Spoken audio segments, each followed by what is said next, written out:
What's up, guys? Welcome to the Scottie Show. Today, I have a new guest, man, new friend and comedian in the Peoria scene, man. Danny Tran, man. How's it going, man? It's good, man. Good day to live. Good day to Yeah, live. man. So, for the people that don't know who you are, man, who is Danny Tran? Yeah, I'm a 24-year-old comedian, currently in Peoria right now, but gonna try to explore other places too. But yeah, I do comedy every week, and I have a YouTube channel, the whole thing, trying to pursue the dream. Oh yeah. So when did you originally get into comedy? How did that like start for you? Yeah, it started. I was born and raised in Houston, and I would just watch open mics in college, and then Oh shit. yeah, I got on the scene that way. I never went on stage though. I was a big loser back in the day. I was just like in the back of the room, those guys, didn't really Mm-hmm. go up ever. But then moved to Peoria, and then dude, COVID hit. I was like, we might die like next year. Yeah. It's time to do comedy, like nothing, you don't know about the future. So moved here about a year ago. I've been doing comedy ever since. But yeah. Oh yeah, man. So what were the first spots that you did? So was it the jukebox? Was that like your first place that you did comedy? Yeah, that was the first spot. Super friendly place, get you on the guest list easy, because like other Mm-hmm. big cities, you gotta like bring guests to get on stage sometimes, and it's like that sounds like hell, But Yeah. jukebox the first one. Then I did like random bar open mics, like cruisins. Those little Mm-hmm. terrible for comedy. It's more for live music if anything. But yeah. Yeah. So what is it like what was it like your first time, doing stand-up? Like what was that like experience like? Oh, dude, you know how it is, man. You're nervous as shit. You try to tell jokes that work with your buddies on stage, and like you're just Yeah. shaking the whole time. And I have the video of it for our first ever set. It was like I think a 4-person crowd. You know, it was super Mm-hmm. dead, and then they got a couple of chuckles. It's like the pity laugh when you first start. But Mm-hmm. I mean, you get how's your first time doing comedy? My first time, like I was always like I was used to always like putting myself in like weird situations, like because I was always like that kid in school that was always like, look at me, look at this guy's like, and I Yeah, would like, like have like a mechanical pencil and I would act like I'm injecting like like that's a I'm timeless shooting joke. heroin. Yeah, Yeah. Yeah, like I was always like that. So like I was obviously nervous, but then I was like, I used to do this shit when I was a kid, like not like stand up, but like I was used to like making a fool of myself in front of yeah, people. So I was obviously like nervous, heart pounding. You feel that like nervousness in your chest, but then like once you're like on stage, you feel like those the nerves kind of go away, but you kind of like take control of that like nervous energy that you have, yeah. and like you just let like everything just starts flowing after that. Did you write Um, material for your first time? yeah, no. Like I was just like, I'm gonna write some stuff, but then like if I like however I like I'm feeling, that's usually how I do like my stand-up. Like however like I'll have like a whole set list ready, but then I'm just like, if I'm feeling like I don't want to like perform, I'm not gonna Yeah, perform. I'm just gonna like do whatever I want to do. But then if I want like, but then if I have like that, like I want to perform, I want to put on a show, I'm gonna put on a show. It just depends on how I'm feeling on that day. Like, what about you? Like, how do you like go about like your process of yeah, performing and writing? yeah. So my first time, I did have material, 5 minutes worth, but it's like, dude, I remember I did it. It finished in 3 minutes. I didn't even get the red light yet. That's how fast I was Yeah. speaking. I was so nervous, and but no, now I write jokes every week. I try to get 5 minutes of material, but it's fun doing crowd work now, dude. I feel like that's like I've had a lot more fun Mm-hmm. doing that. Yeah, yeah. Crowd work is like I like using roasted as crowd work, or I'll Yeah, just like talk to like I like talking to people in the crowd, like just to like like just because like you can get material off like with just the crowd work, like yeah, then you can like and then like you can like write like after you get off, especially if you're recording yourself and you see like that crowd work and how that thing goes, you could then like craft new material out of the crowd work that you did. exactly. Or you can like I don't want to say like reuse that crowd work material, like I would say, but like you can reuse that in other areas and in other Hmm. like clubs and stuff. Because there's always that one like drunk girl Yeah. that's in the crowd and you Or shit the on her, couples. yeah, or the couples Yep. or the old people or whatever. You can just easily like point them out and be like, okay, I already have like crowd work material in my head for like this person. Yeah. So like I think like number one, I feel like it's hard for some people to do crowd work, and like some people just rather just stick to the material because some people they get lost in doing the crowd work and they can't remember the material. Yep. Cause like it's kind of like I don't know if you watch like battle rap, but like battle like it's like freestyle, and like some people will freestyle in the middle of their battle rap, and then they'll forget the rest of like their lyrics like that they were supposed to do, and they'll be like, oh fuck, I just forgot everything. But yeah, like I definitely love the crowd work, and like the crowd work is just like my favorite, like honestly overall. What That's something you can't teach either. Like the crowd work, you gotta be born with that or something, you know. You got to be very charismatic. Yeah. Yes. That's a good word. Charisma, and like you have to definitely have that. And that's like one thing that you either have to find within yourself, or you just don't have it. Some people just aren't that like charismatic, and they don't know how to, carry a conversation, or they don't know how to, they have trouble with public speaking and things like that. Yeah, like it's definitely like it's either a learn, I don't know, like I would say public speaking is a learned skill, but doing stand-up comedy, I feel like you either have that in you or you don't. I don't know if that's like I don't know if you can learn stand-up comedy. What do you think about that? I've read books about stand-up comedy, but dude, it's the generic like how to write a joke and like make it personalized, those little like rules of three, those little tips or whatever. But it's like you see these new comics coming up, they're so like stiff, like Conor McGregor talks about that stuff in fighting, right? They're like stiff and like hard to move. You can tell right away like who wants to be there, who doesn't. And then a lot of them fold their arms like this, dude. They're always like stuck there with the mic. They don't move on the stage. You can't teach like charisma, I don't think. This is robotic movements, but I think you can learn how to write a good joke, but it's hard to be a good stand-up comedian. Like you can't I agree with that. Yeah. I feel like the crowd can like sniff that out easily. Yes. Like they can tell, like, cause like I've only been doing it for like 6-7 months, but I feel like people can automatically tell if I was like really like if I'm really trying to do this, or if I'm just like some schmo, or like some just guy that's just like hey, like go like, through the motions. I'm with you. Like some people can like tell that. And like one of the things I like about your stand-up is that like you take everything to like your advantage. One of the things I noticed, like because I remember a lot of like people's like like their sets and everything, like in a tournament.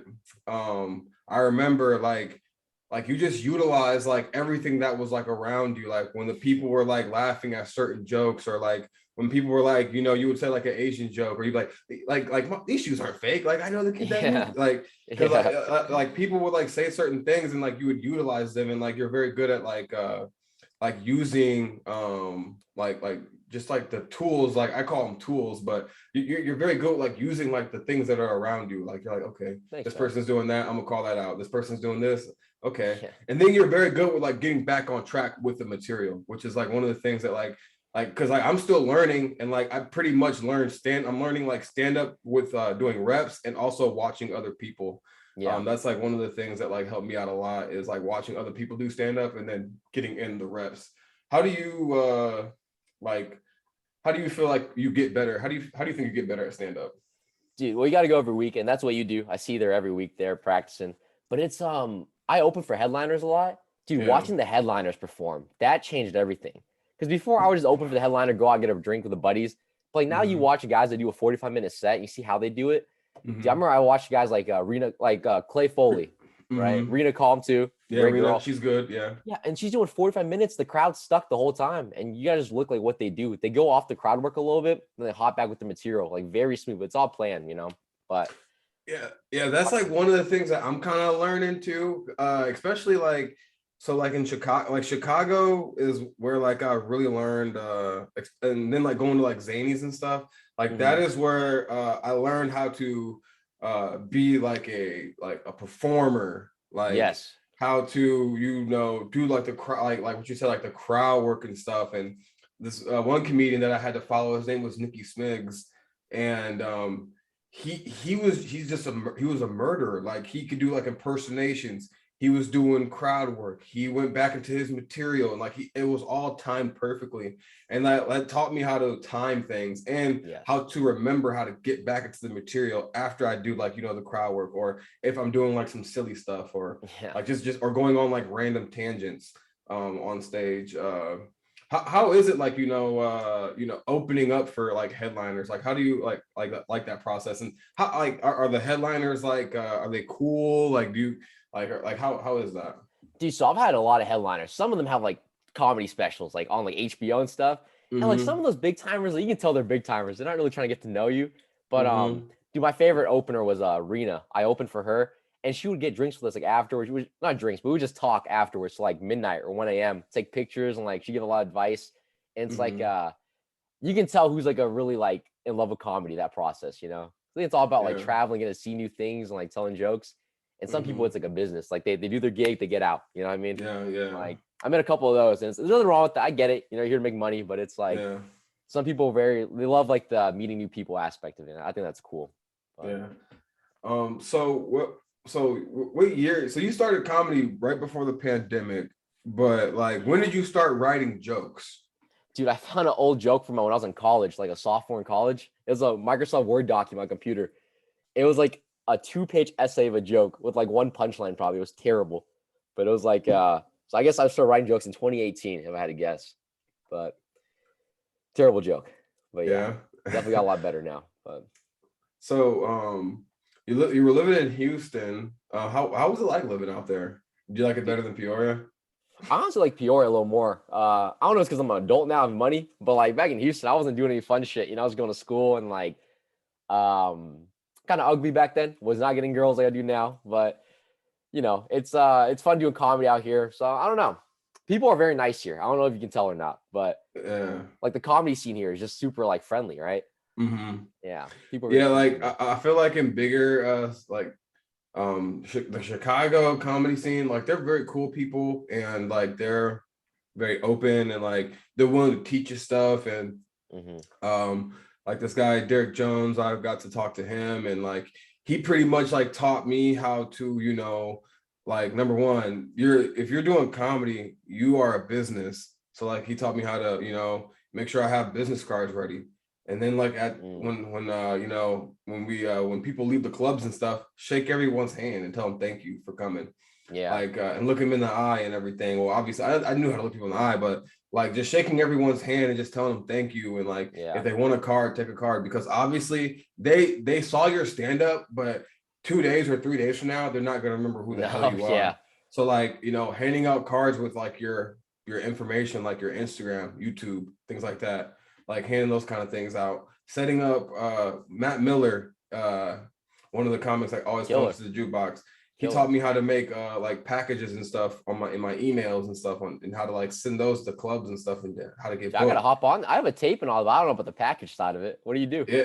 So like pretty much like you just have like like a picture of yourself, bio, um links like so like I have like full sets uploaded up to YouTube, but people can't see them Yeah, only to the people that I can share them to.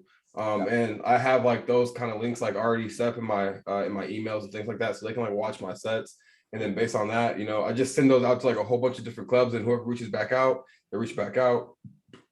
And obviously, I'm not gonna get paid right now. I'm just looking for showcase spots, and Yeah. I'm looking to open up for people like anything that like is available to me, and and just getting those reps in and like be willing to take the drive out to bigger cities and stuff like that to do the open mics. That's like one of the things that Riddles, the Laugh Factory, when they got back to me, they was like, we want to book you, but what you have to do is you need to start. We want to see you in the open mic scene. A Mm. lot of the bookers are especially in the bigger cities. Those people, they're all in the open mic scenes, watching open micers, and they're looking for talent. That's like Cool. one of the things that like I learned. Like yeah, you can send your email out to them, but if you're not in the open mic scene and being, they're looking for people that's actually like supporting that scene. Yeah. From what I'm hearing and from what like they're telling me, they want to see you like active, like Yeah. in that scene. So just I just been like learning on the fly and just like trying to like you know get into like that like get into like a groove of doing some open mics out here, doing new material, taking that material that works, going out there, boom, and then killing with like the material that works. Yeah. And then whatever works, I use it. If it doesn't work, I probably got to either work on it or I'm throwing it out the door. Right. Yeah. Um, how do you feel about jokes that don't like land and then jokes that do land? Like, how do you go about deciding on whether or not you want to work on a joke or just throw a joke out? There's been some jokes that like I think the premise is good, but it's like I deliver it and it's like the audience is like, what are you talking about? You know what I mean? Might be too complicated, might be the timing's off in the day, the birds aren't singing that day. I don't know. Could be a couple things. But there's some jokes I stand by hard and it's like I'm gonna figure this out. I'm gonna craft the punchline again. But some jokes, it's like you do like a single mom joke and it's like, all right, this is too crass, like you just toss it. But you gotta be honest with yourself. You gotta be like, is this actually good? I asked a couple of my buddies too. I sent them like my audio files. I'm like, hey, be honest. Would you like this joke if you saw it randomly? And then they usually give good advice. So you gotta have a good corner. You gotta have good like reviewers for your jokes. But just be honest with yourself if a joke's actually good or bad. And then go from there. Yeah. I've never like sent like jokes to people to like review. Yeah. Like I'm like maybe because like I'm nervous or like I don't know if I want to like. You're new. It's like yeah. It's like because I used to I still do music and stuff like that, but like I don't like sending like unreleased like music out to people like because I don't know. I'm like I don't know if I want you to hear this. Like so like you're more than comfortable with like sending like a joke that you want to see like how does this sound or like it's a tight circle, man. It's like maybe 3 dudes and my girlfriend probably just like people I really respect their opinion and like they never let me wrong because you probably post comedy you have a lot of yes men, right? Like a lot of people are like, oh bro, you killed, bro, but it's like like it wasn't like that standard. Yeah, like I'm very like hard on myself. Like if I think a joke sucks that I wrote, I'm like this fucking sucks. Like I'm my harshest like critic. Like every time like I get off stage, I'm either like I did okay or I did fucking terrible. I'm not like I fucking killed. Like I don't ever I don't ever think that like I killed, but like I don't know. Maybe I should. I don't know if I want to get out of that mindset, but I feel like it makes me a better writer and it like encourages me to write even more. What encourages you to like write? Like every day, like what encourages you to write new material? Yeah, I do little writing workshops with buddies sometimes too, just to stay a little motivated as a team.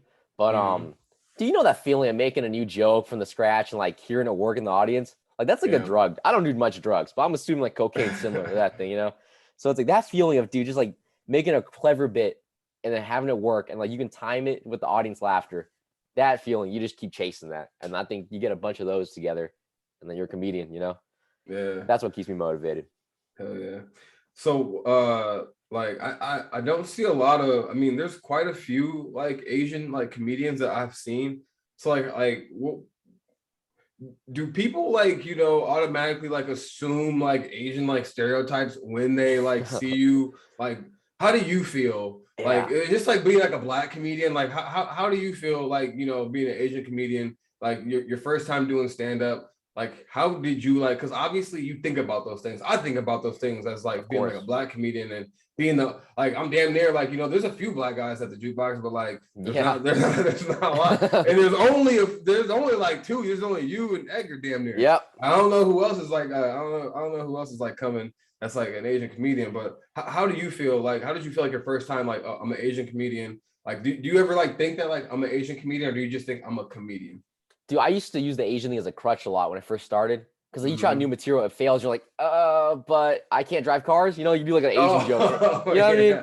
It lands and you're like, you fall in a crutch of that. But I talked to Edgar a lot. I talked to Victor Tran. He's the Houston Improv host down there. Vietnamese comedian too. And he says like, you have to talk about it, right? Like you being black, you can't just ignore that fact. You acknowledge the fact that you're a person of color, but then you use that to like help the other jokes. So don't make it the main punchline or theme, just like sprinkle like parsley, right? And then the meal should be something else completely different. But it's that people want you to make, like, you got to acknowledge it. The audience knows you're Asian. We all know it, So yeah, it's definitely a factor. Do you think like the crowd expects you to make like a joke about like your race, or like what do you think that it's expected? Like, do you think they just expect that out of you? They definitely do. It's like I used to walk out of Kung Fu Fighting as the walkout song. Yeah. Like it's just like get off the table. All right, let's acknowledge the fact I'm Asian. Let's have a good show. That's what I usually do. But the black thing. How do you feel about that whole thing?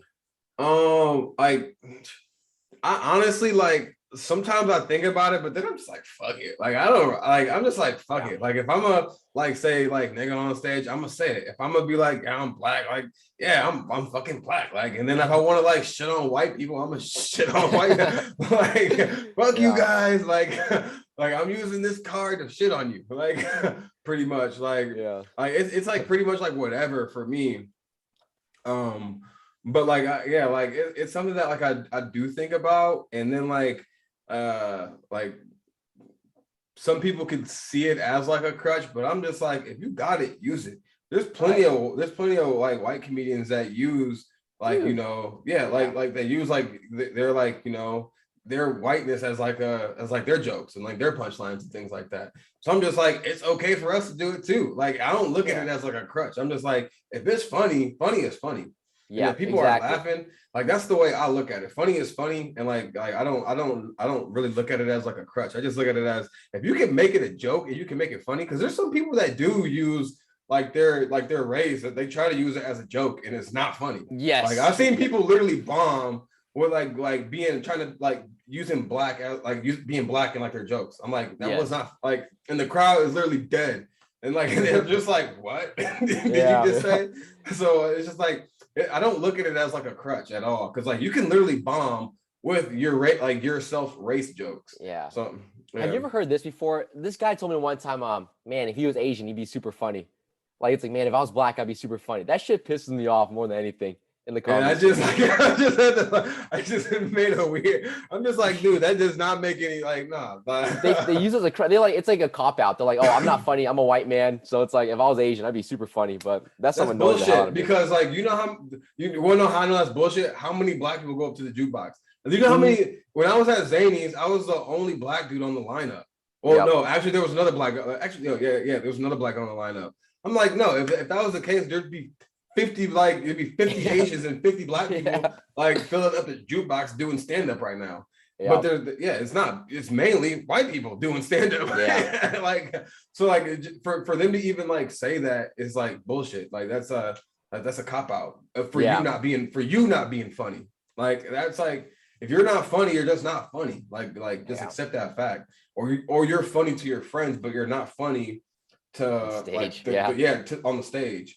And like, that's like another reason why I started like, you know, going out and like traveling a little bit and like doing comedy at other places to see, okay, I got laughs here, but can I get laughs over here? Can I get laughs in these places? Because I, you know, like, it's like, I feel like it's so, you can get caught up in the routine of like just going to the same place over and over and over again and killing there. But can you kill over here? And then can you like do this over there? Yeah. Because like I've seen plenty of people, you know, like that have like, I've seen them like kill on YouTube, because I watch a lot of their stuff, but then they go on things like Kill Tony and then they completely bomb. Oh yeah.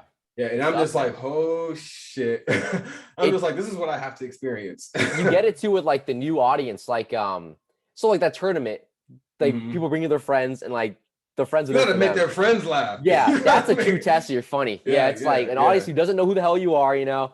Like, let's see how funny you really are then, you know. So easy. I love those kind of I love those kind of things, because like it puts me to like the test.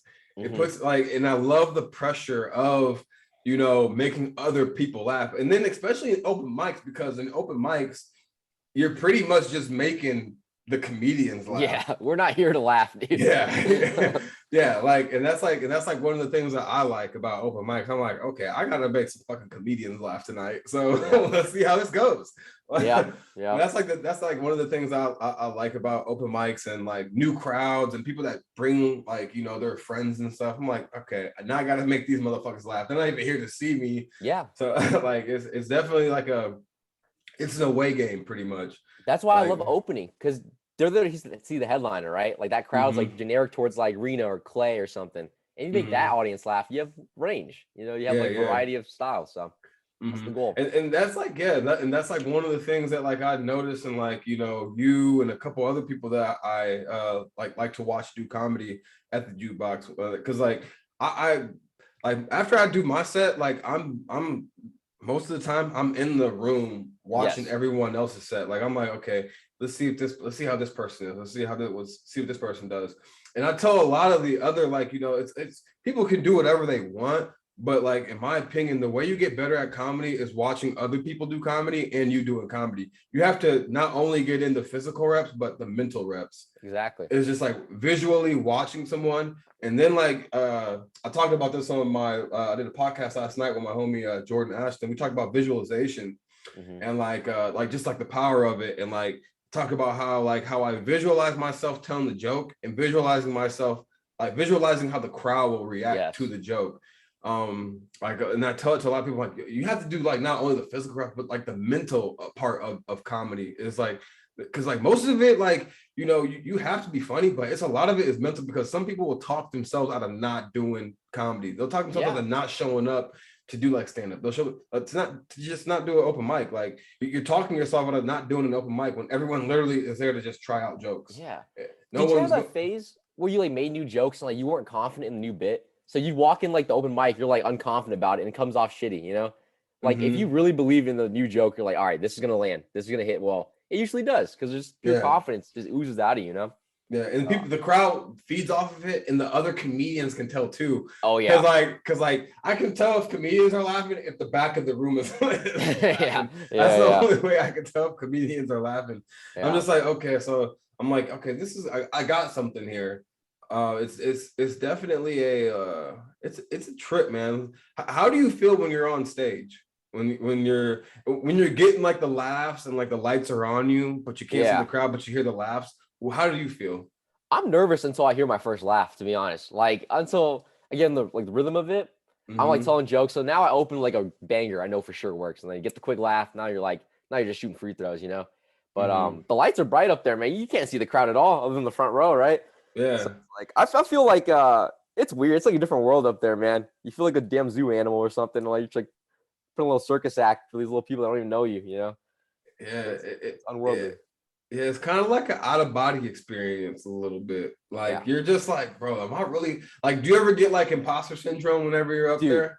When I see my name on posters sometimes, I'm like, I shouldn't even be up here. I should be like mopping up floors or something. What am I doing here? You know? Yeah, like I always feel like nervous. Like again, and sometimes I feel weird about posting like because I just started like posting like like my like flyers and stuff like that. And I just feel weird posting because I'm just like, am I even supposed to be on this flyer? Like I'm just like I'm just like, is this like what I'm supposed to like be doing right now? And I'm like, and I hope my professor or my doesn't see this. Like I'm thinking about that too, and I'm just like, this is like I feel weird, but then I'm just like, no, I'm supposed to do this shit. I'm like, this is what I'm supposed to do. Like, and ultimately, this is what I want to do. Because I have a nice job that like pays me well, but like, do I want to like do that for the rest of my life? Yeah. Don't show your job this, but yeah, it's don't quit your fucking job. Like I'm all like, I'm all for people that like want to do comedy full time and be like that broke comedian, but I can't live that kind of lifestyle. That's not for it. It's like not for me. So like I'm trying to like navigate comedy, like that, like a different kind of way. Cause a lot of people approach it like, all right, I'm just gonna do comedy full time. And if I'm broke, I'm broke. And if I gotta, eat off the dollar, I mean, you have to do that. No, that's not fair. They look like shit too. Yeah. Yeah. That's what I'm saying. I'm like, when you get old, like I want to, when I get old, I want to at least have some money, because like some people chase it for so long, and like sometimes you don't obtain that level that you want to get to, and like you don't want to waste your time. So like I tell a lot of people, start a pot. Like if you're doing comedy, do comedy, but do something else. Like do podcasting, create content on the internet. Like you have to have a personality or some type of a niche about yourself, or brand about yourself. Because if you're just doing comedy and only pursuing comedy, and you don't have no internet presence or online presence or anything like that, no one gives a fuck. No one in the world we live in cares. Yeah. You're just a glorified open micer at this point. That's honestly how it is. Yeah. That's like pretty much how like I see it. Like how do you like think of like comedy now in today's age? Dude, yeah, it's all online, right? Like Shane Gillis has made a special free, but now Yeah, I he's just watched that. selling That it. shit's crazy. Dude, That shit, that was a I was banger. dying laughing. I was Yeah. fucking crying. Yeah, I love seeing white comedians and they're like how they make funny stuff now, right? Because there's so many white comedians. So he had a very great like special all the way through. But like Mhm, now he's to sell out shows when he goes to different city. Like now mhm, people are gonna watch his podcast, you know? Like I think mhm. now all you're trying to do is grow your name, right? Because like I talk to a lot of these guys at the jukebox, and it's like they're 40, you know, and it's like they murder every week, but it's like no one's gonna hear about it outside of Peoria, you know? They're gonna Yeah. make like $20 a weekend or something. It's like I don't know. It's It's definitely not what I. It's not. But it's not like what I want to do. It's not like that. what's your end goal with this whole thing? What do you want to do? Well, number one, I want to. Well, once I get done with nursing and everything like that, I want to do travel nursing and just pretty much like travel, Hell like yeah. the United States and just My do friend's doing that comedy. right now. Yeah, bro, like you make fucking so much fucking Shit ton of money. money. I'll say that much. You Yeah. make so much fucking money. In Alaska, they're paying fucking travel nurses like So I got it. $10,000 a fucking month. You can Like tell jokes to some penguins out there, man. I don't know. that's I what I'm don't know. It's so worth shit. it. Shit, dude. No, I think they have a decent. I don't know what. I think there's some comedians. There's been some big comedians that have Oh, been out in everywhere. Alaska. Yeah, like everywhere. But like, I'm not saying I would just do comedy strictly in Alaska. Fuck Alaska. I'm just saying they're making a bunch of fucking money out there. Oh, hell yeah. In Hawaii and Alaska. I don't know why it's just Hawaii and Alaska. It's kind of weird. But Yeah. yeah, like I want to do travel nursing and like travel the states and do stand up and obviously have an online presence and ultimately like I want to get have because I've seen like a lot of like comedians in Chicago that like I became friends with, and I'm seeing them like they've been doing comedy for like 5 years, and then now they're getting to go on the road with bigger Yes. comedians. That is what I want. And then like Hell I yeah. want to, get like, put under the wing of like a big comedian and, grow my own brand and then eventually do my own shows. That's what like I'm seeing like Zach Ish comedy. He's been at the Comedy Bar killing it for like the past like 2-3 years. But like in these bigger cities, they're able to have this open access to bigger comedians and they're able to go on the road with these people. Yeah. And then they're able to grow their own brand, grow their own name, and people like get to know who they are. And you can't really do that here. You don't like I don't know if anyone's like taking. I don't know if any big comedian is taking like comedians from the jukebox on the road. Yeah. You gotta leave the city if you really want to pursue this thing. It's just how it Yeah. is, man. Like Mark Yeah. Norman opened for Amy Schumer, then became big off that. You know what I mean? Like a lot of these new guys coming up. That's the That's route. like and like these white comedians that are fucking like if you're honestly, this is how I would put it. If you're a big white comedian and and you have to you're fucking hilarious. Like Yeah. Shane Gillis, Andrew different. Schultz, yeah, Andrew Schultz and all them, they're fucking hilarious. Like they are the funniest like white people I've ever like seen so far. I don't know because like I haven't really watched like a lot of what old like white comedians like have you watched like back in the day that you think The are really oldest was funny? Norm Macdonald. R.I.P. to him. But that's like probably the Yeah. oldest one I've watched. Before that, I don't. He's funny as fuck, and I like his style. I like his style. Like I really like Timeless. yeah, it's a timeless style. I like his style and everything. And like how he was just like he was talking about how not Bill Gates, but fucking Bill Clinton's fucking yeah. he was like Bill Clinton kills people. Like, Yeah. I'm just like this is the fucking guy. Like this is the fucking guy. He Right got here. kicked off This is SNL for being too controversial about I think it was like a Michael Vick joke or something like that. Or he did Oh some joke. shit. Oh Something shit. something like got him kicked off of OJ Simpson joke. He did an OJ Simpson joke. Okay. Got kicked off SNL for that. Yeah. It's like respect, you know? Like and I like him because he doesn't like care about what other people say or or other people's like opinions. Like he just does what he wants to do. And like that is why I like that is like one of the main reasons like him, Patrice O'Neal, Bernie Mac, like and even though like I haven't seen a lot of Adam Sandler stand-up, he's the reason why I want to be a stand-up. Oh, yeah, really? Bobby Lee was honestly Like he was a guy that I would watch all the time as a kid. Like I literally would like tuck my dick and balls in between my fucking legs, just like him, and run around my fucking house and be like, "I'm Bobby Lee." Like, like he was like literally. I thought he was the funniest guy on the fucking planet when I was like a kid watching Mad TV. And like he was like one of the main reasons why I wanted to do like stand-up comedy and mic ups. And I'm just like, all these people, they did not give a fuck about what anyone says. Yeah. And like that is how like I view comedy. And like the second someone tries to tell you like you shouldn't do this or you shouldn't do that, I'm just like, yeah, you like, yeah. I don't want to hear none of that shit. Like you don't like I'm just like that's not like, to me, that's not like comedy. Like allow people to say like, because like I've had white comedians at the jukebox come up to me like, "Hey, can I say this black joke?" I'm like, why are you fucking asking me? Obviously like you're not comfortable saying the joke if you're asking me if you want to say it. Go up there and fucking say it. And if it's not funny, you're gonna bomb. And if it is funny, it's gonna be funny. I'm like, don't come up and ask me, because you're just putting yourself in an awkward situation. You're not putting me in an awkward situation because I'm not the one that has to go up there and say it. Right. I literally tell people like, dude, just fucking say it. Like, why are you asking me? Like, the only way you can figure it out if it's funny or not is if you go up there and say it. Like that's the only way you know. I forgot what comedian said this, but it's like you can say anything you want as long as it's funny. Like as long as you pull it off, right? Like, I've seen like rape jokes land. I've seen like a white dude say the N-word land, and it's just like how it is, you know? Yeah. You really get away with anything as long as it's funny. Yeah, that's what I'm saying. Like if you're trying to be funny, I respect it.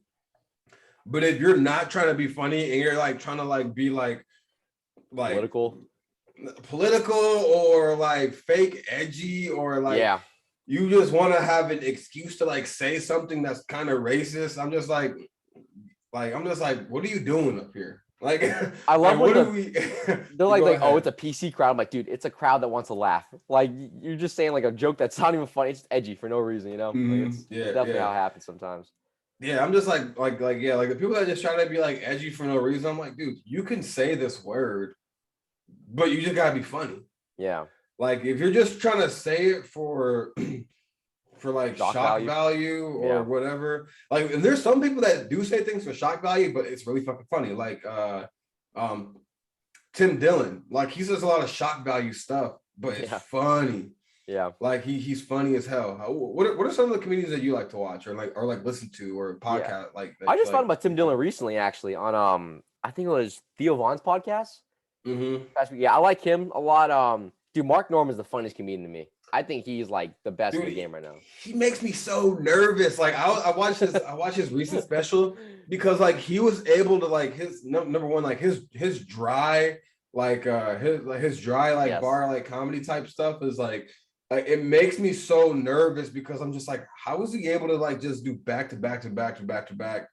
Like he's like so like I reference like battle rap, like he's like a back to back like puncher, like or like a repeat like puncher, like with like punchlines and stuff. He can just keep on going and going and going, and he's like doing this for an hour, and I'm just like, how like, and sometimes he doesn't even do crowd work. He's just doing jokes. Yes, and I'm just like, bro. How and it just makes me so nervous. But yeah, man, Mark Norman. Who else you like?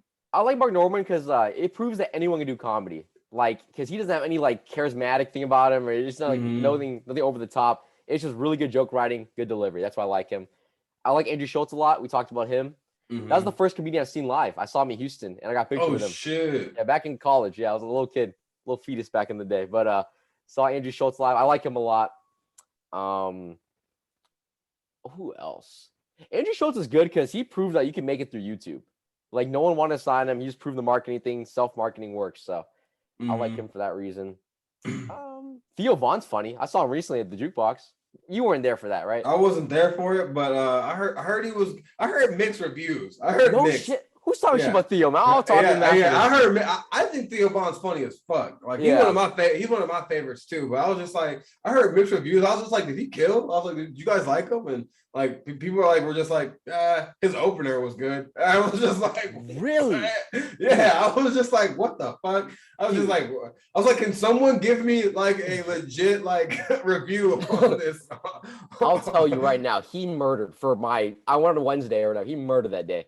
I didn't have a seat. I stood in the back room for 45 minutes watching this guy. That's how funny it was. I was mesmerized the whole time. Like, Yeah, I heard like before he like walked out, like they said like you could just feel like the tension in the room and like really? yeah, like just like when he like walked out, people were just like, oh my God. Like Yeah.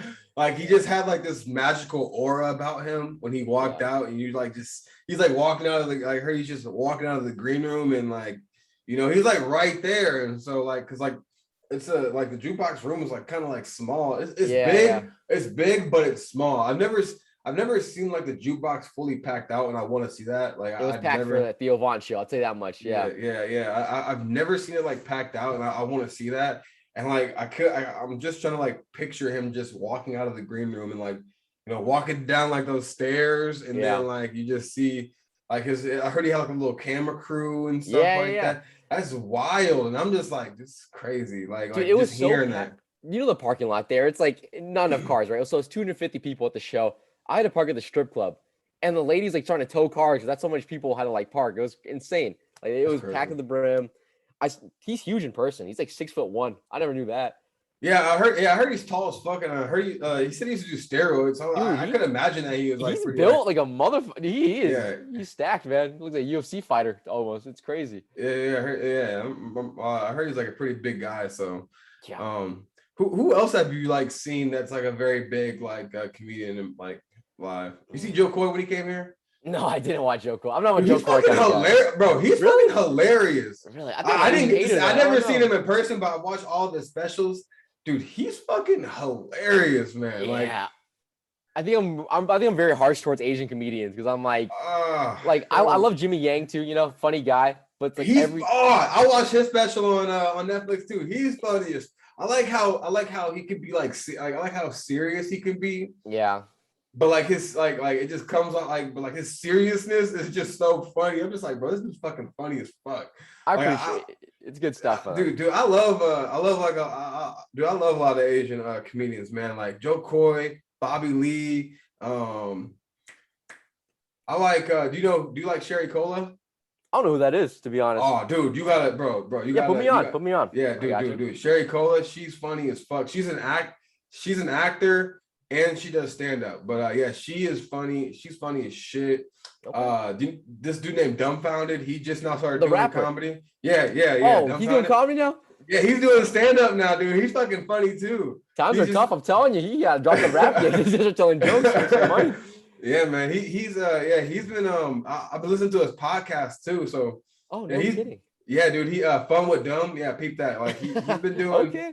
Yeah, dude. Because he was on Tiger Belly, and then like after he got off Tiger Belly, he was just he just been doing like his thing, like with he's been opening up for fucking Bobby Lee.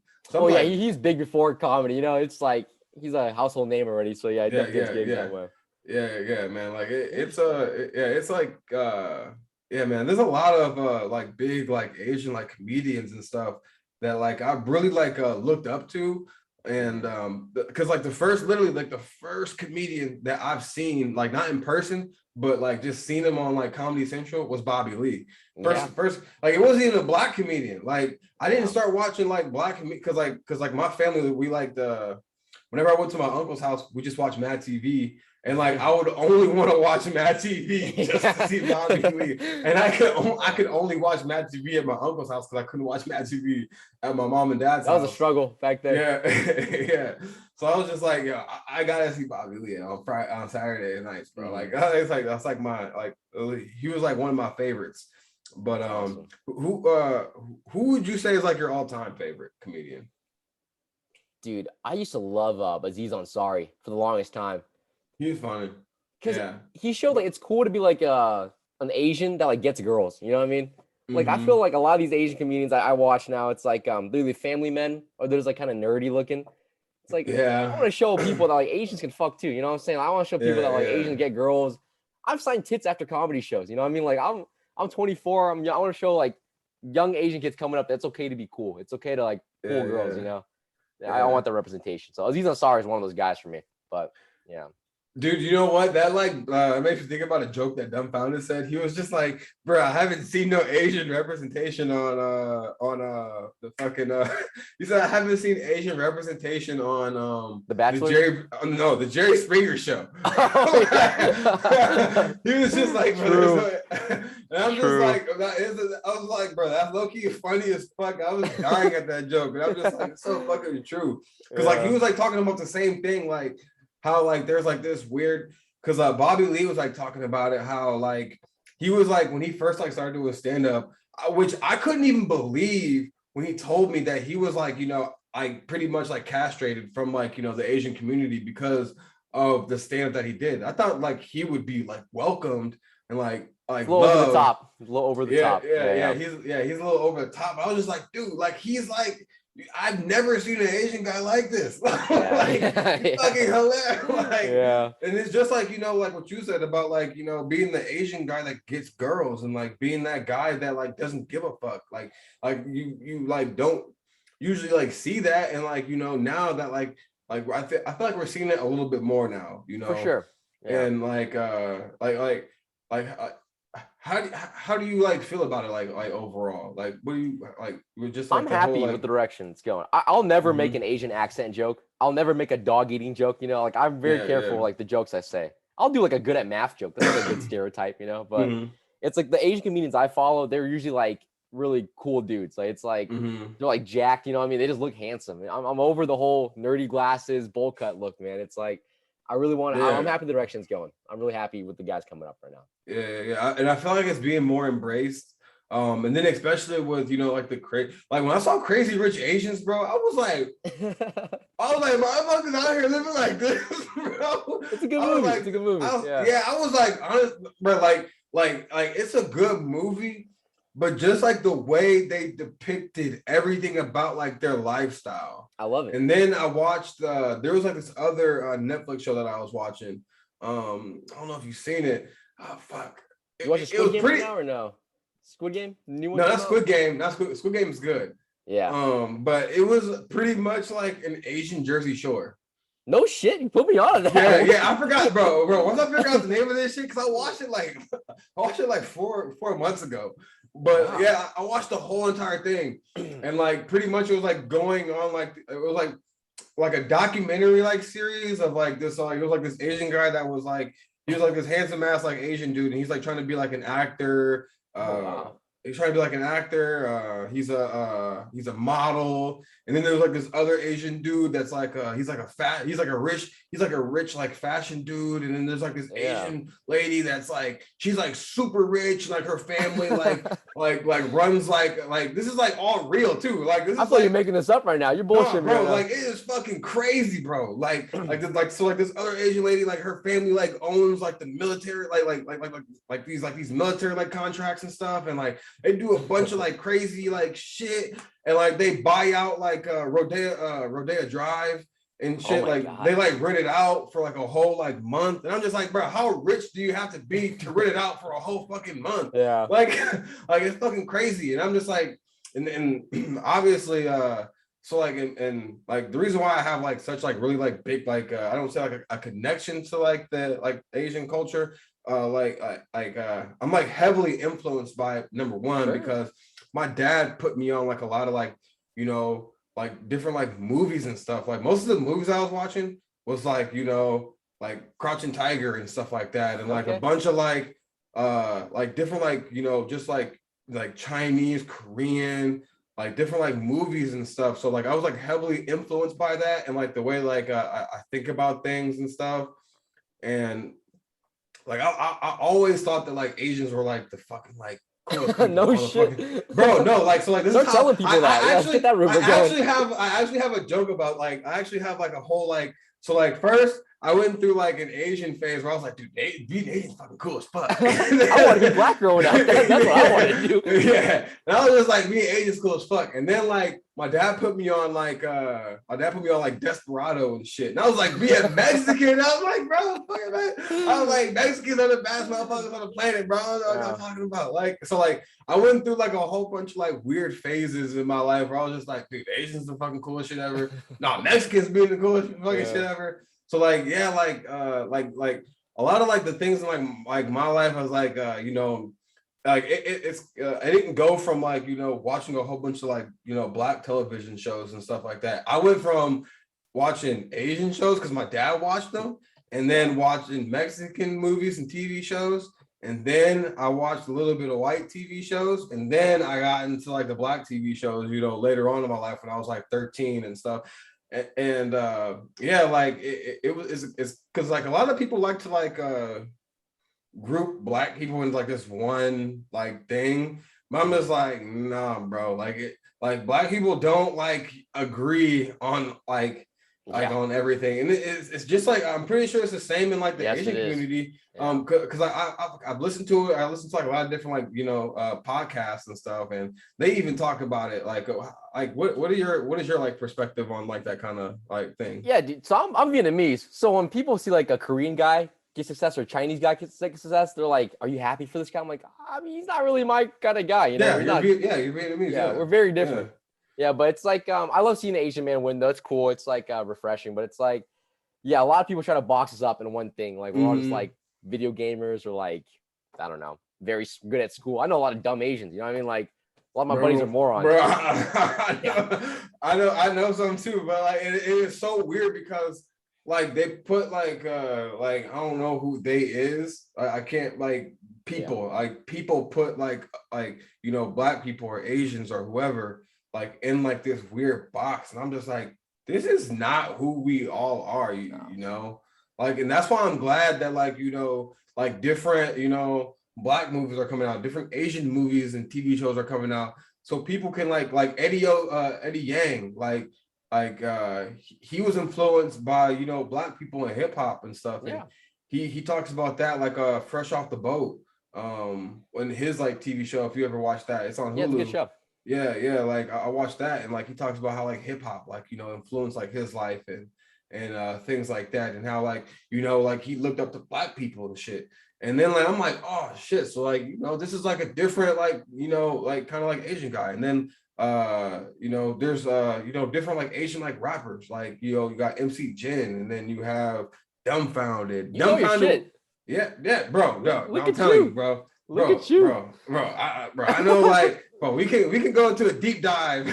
I'll call you after this. Damn, come to my family dinner, bro. You're in there. Bro. I'm telling you, man. Like, I when I tell you that, like, I was like heavily influenced by Asian culture, bro. Like, it's like definitely like one of the things that, like, you know, and like people can look at it as like stereotypical, like, you know, stuff. I don't look at it like that. I'm like, No. yo, like, this is like word is bond, like when they say like, you know, things like that I hear in like movies or TV shows, like it like have like it like has like a like an impact, like, you know, on my life, because like it definitely like structured how I go about like the way I do things. Who were like, what were some of the influences on you growing up?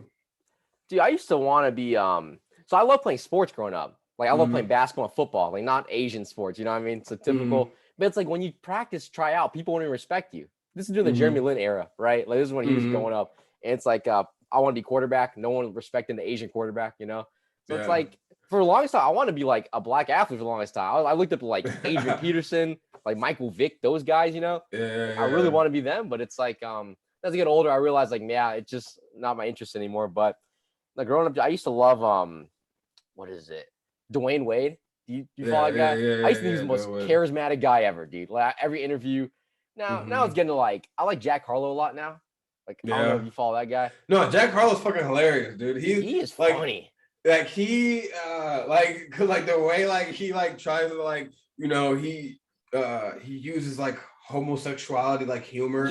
Like he uses like that, and like his and like the way that he says things. And like I think that's like, it reminds me of when like, because at Richwoods, I went to Richwoods, so like there, like that was like locker room like joking, like I wasn't, I you know, I have nothing against it. I never participated in that shit. No, of course not. But I would watch people like get like you know, like fake like like they're like, you know, gay or whatever. Like they would like, you know, be pretend or whatever, and they thought that was funny. Like they like. They'd be like hey, come take a shower with me, bro. Like, I'm like, Yeah. bro, you gotta chill, bro. Like, you Yeah, gotta get the yeah. guy here. But that would always land. That joke would murder back in the Yeah, day. yeah. Like people would Yeah. be like, bro, you crazy as hell. Like everyone would just laugh and shit. Yeah. But yeah, like that's what Jack Harlow, like, you know, he has like that swagger, and then like, I you love know, his swagger, man. I yeah, love his yeah, swagger. yeah. Yeah. I always try to dress up when I go on stage. I try to wear cool shoes, like a nice little polo top. You know what I'm saying? Like it's Mm-hmm. like I used to love Kanye back in the day too, just for style. Yeah, the Oh, polos and dude, stuff that like pink yeah. polo with the backpack. I used to wear Yeah. that every day to school. I repeat outfits 3 days a week. You know what I Oh mean? It was shit. good old days, man. So what did you so you studied medicine in school, or what did you No, no. I went to school for engineering, and then I didn't really use it too much. But yeah, that's all I went to school for. I try not to oh talk about shit. personal life too much. But Okay. but yeah, So that's what you did in Houston? yeah. So I went to University of Houston, and then How'd you did like that. that school? It was a great school. Yeah, good school. It's not really a college town, so I didn't really get the college like shitty dive bar experience. You know, I was going to Yeah. bars that like 30-year-olds go there. You know what I mean? Oh shit. So But that's honestly pretty like, you know, I feel like that would be better. oh, dude, I did not get any girls in college, man. Because how do you compete with the guy with the job? You know, like Yeah, I'm like a that's 19-year-old true. kid, and my girl leaves me for like a 25-year-old with a nice car. You know, I'm like, all right, well, Yeah. that. But I wish I went to a college town, you know, because it'd be fun that way. But I'm happy how it turned out. I'm happy. Yeah. Yeah, man. So what are like the next things that like you want to like do with comedy? Like what are your like what are your like what is like your overall goal and like your plans? Yeah, I want to go to a random city and sell out a show one day. That'd be so cool, you know, just like have a fan base that rocks me like that. Like Mm-hmm. Theo Vaughn inspired. Like look at him coming to Peoria, 250 tickets sold out in 2 days. You know, like that's my goal. I want to have like a really good podcast, good YouTube channel, and just really promote myself, and then get people to really buy into the Danny Tran brand. I think that's the goal.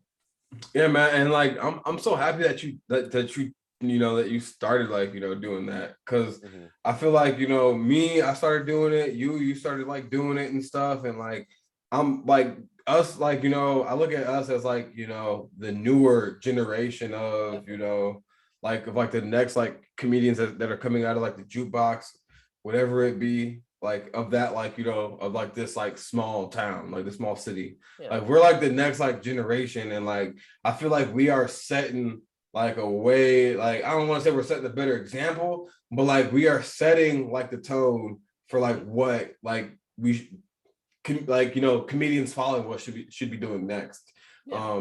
And we're laying like a lot of like groundwork, and I don't like, since I'm pretty like new to it, I don't know if people did lay the groundwork, like like, you know, Yeah. in the jukebox. I don't know if people laid that groundwork for other people to follow, because like I can't really like tell, like, you know, what's like, how do I do this, like how do I Yeah. like and like I catch myself just asking a bunch of questions, and then I stop, and then you know I stop asking the questions, and I just start doing like Yeah. I, Exactly. yeah, I just like I'm just gonna like not ask any questions. I'm just gonna like just start doing things, and you know the people that like gravitate towards me, they'll gravitate towards me, and like, you know, and like I love the community though of the jukebox though. Like it has like anytime I feel like stressed out or anything like that, I love, you know, coming to like an open mic, Yeah. doing a set, and then like just talking to comedians. Yeah. Like it's definitely like a like therapeutic and like, you know, refreshing a little I bit. like the people that our environment's definitely good because I've seen mics where people don't give a shit about what they say. They go up there, say 5 minutes of Mm-hmm. bullshit, and they get off. But it's like we are like crafting good jokes every week and like trying it, you know? It's like Mm-hmm. iron sharpens iron, right? It's like Yeah. we have a good gym in here. And then Yeah, that's the way I look at it. That's why I was just like, yo, like this, like I'm going like every time I go up, I'm just like, I gotta figure out yeah. how I'm gonna make these motherfuckers laugh, and like I Yeah. gotta fucking make a good joke. And like that is like what like I see every single time I come to the jukebox. I'm just like, okay, so like these people are really trying to like, you know, write. And I hear like a lot of like comedians talk about Peoria, Illinois Hmm. on their podcast, like the Tiger Belly podcast. They talked about Peoria, Illinois. For sure. Tom's your mom's house on Tom Segura Tom and Christina Segura. Hmm. Basinski. They talked about like they were saying like if you can't like go to Peoria, Illinois and make these people laugh, then like you're not like they Yes. would literally say you're not a real comedian. No, seriously. And I took that, like when I heard that shit, like I was just like I'm holding like when I go to the jukebox, I hold it up here. Like I hold it to Yeah. like the highest like standard. Like I'm just like, yo, like this is, like if you can make these people laugh, like you are like, you're like you're good. Like For I feel sure. like you're good, like you're good enough. So like, and I tell a lot of comedians, I'm like, yo, go out to Chicago, go out to all these other, like, don't be scared to like travel, especially by yourself, like, and do like these things, because like if you're scared to like do that, then like you're just robbing yourself of an experience Yeah. and an opportunity. Like I always tell them like, yo, like, bro, go, because like because the excuse that you're telling yourself, that other the person that's like in Chicago, or the person that is traveling from Peoria or wherever they're, or some other small town, they're using that as like the battery in their back to go out there. Yeah, for Like sure. but That's a good take on it. You should be able to kill in every city you go to. Because like I've mhm, seen a lot of acts that are like hometown humor, like it's like this refer mhm. to like cities nearby. It's like try that shit in New York. You're gonna literally They're gonna like be like, what the fuck is yeah, that? you're They're gonna put gonna on be a like, list. what the fuck are you talking about? We don't Yeah, know we don't know we don't know what Plainfield is. We don't know what yeah. fucking we You don't don't know know what Springfield. Richwoods is. Yeah, we don't Exactly. know what Yeah. we That's a good way don't to know gauge what it. your we don't know what like your fucking little shitty like little restaurant is. Yeah. And then that's what like made me like want to like make jokes. Like Exactly. it's so easy to do like a hometown joke, Hmm. but to craft like a universal joke where everyone will laugh at it, Hmm. that is when you have gold. Like I look at that as like that's gold right there. That Yeah. is gold. What are some of like the like what was how does your family like look at like comedy and stuff? Like how do like they view you like doing comedy? They still don't understand it. I tell them I tell jokes to like random people. They're like, "Do you get paid for this?" I'm like, not at all. And like they look at it like it's like some random hobby thing. But Yeah, yeah, that's how my family sees it too. yeah, until it starts bringing in money, I guess. But no, my family they support it. They don't understand the jokes. Their English is not that good, but they hear the Yeah. laughs. Like, okay, he's probably pretty funny, and then they support it. But yeah, for the longest time, they were like, we're just wasting your time every Wednesday. You just spend 3 hours there, not making any money, just for 5 minutes. But they support it now. It's a good people skill thing, and like see me chase the dream. It's definitely a good people skill thing. I feel like I don't want to say everyone should do comedy, but everyone should do public speaking at Yes, least once. They dude, should I've seen just try people it out. nervous to do it. It's like I do jujitsu tournaments too. Like I Hmm. puke before that. I get so nervous. But I see people puking before comedy shows, and I'm like, we're just saying jokes and getting off stage. No one's gonna hurt you. You know, Yeah, yeah, it's like people. yeah, like just like with jujitsu and stuff, like doing like wrestling tournaments or kickboxing, like like I saw you. just You Muay Thai, right? yeah. Muay Thai got And respect. like just like I've so like I don't know if you know who he is, but his name is Nate Gaston. He's ranked number Yes, two. the UFC No, MMA fighter here. yeah. He was ranked number 2 in the world for kickboxing. He won second in nationals in Spain, Yes. and yeah, and Ireland, like, and sparring with him and stuff like, dude, like You that is spar with I that guy? rather, yeah, he's fucking You gotta like call the fuck, cops on that guy. That guy is dude, lethal dude, weapon right dude. there. He beats the shit out of me. But Yeah. like the only way I can get better is like training with the best people. Like, Yep. and it's just like with comedy. The only way I can get better is like, and that's how I look at the tournament. The only way I can get better with like, telling jokes and stuff like that is going up with the best people, and like people that I know that can beat me.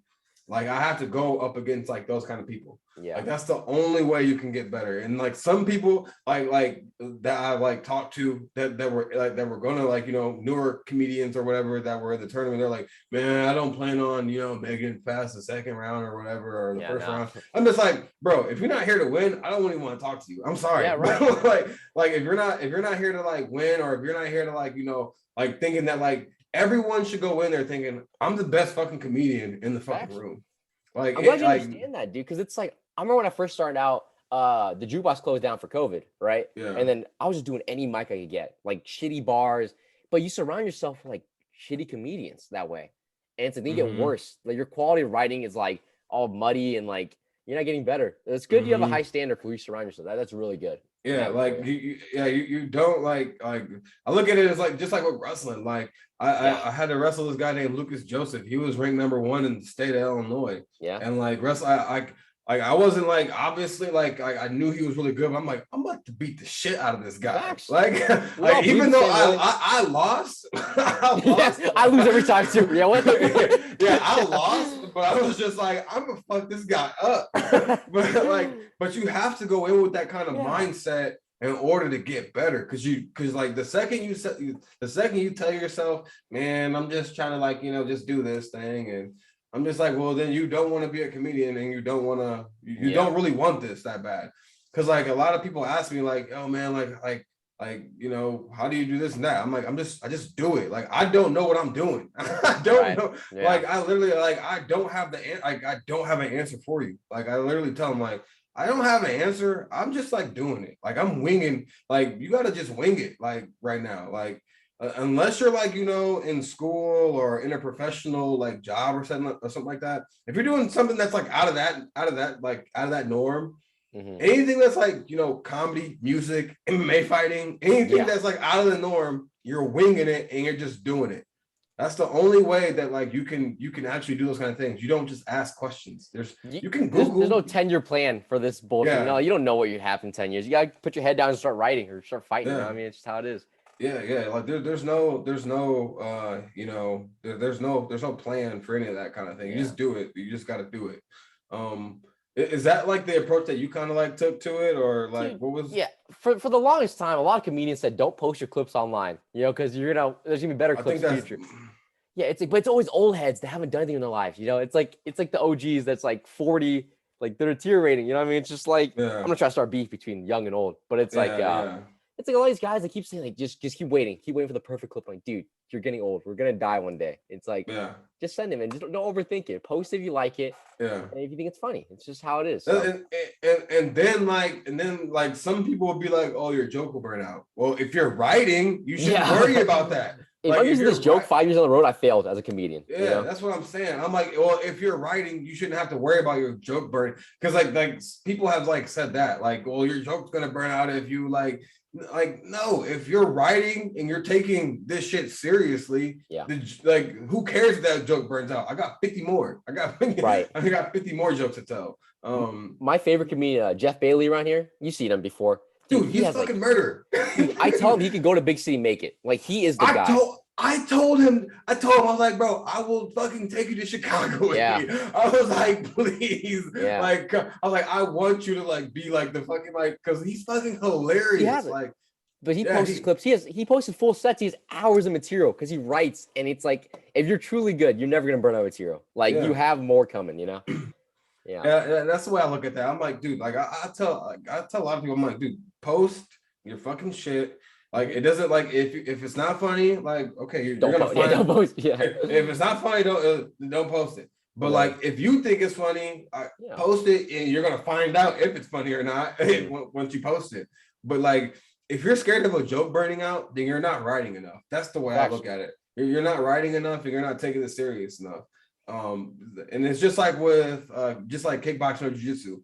If you're not training enough and the only move is a single leg takedown or just a regular guillotine choke, and everyone knows that's the move you got and you're burning that move out, you're not training, you're not learning new moves, you're not learning enough, if the only thing if everyone knows I have an overhand right and I'm not practicing the uppercut, or if I'm not practicing a left hook, like that, and if I'm just gonna keep on burning out an overhand right, then I'm not training enough. I'm not taking it serious enough, and that's the way I look at it.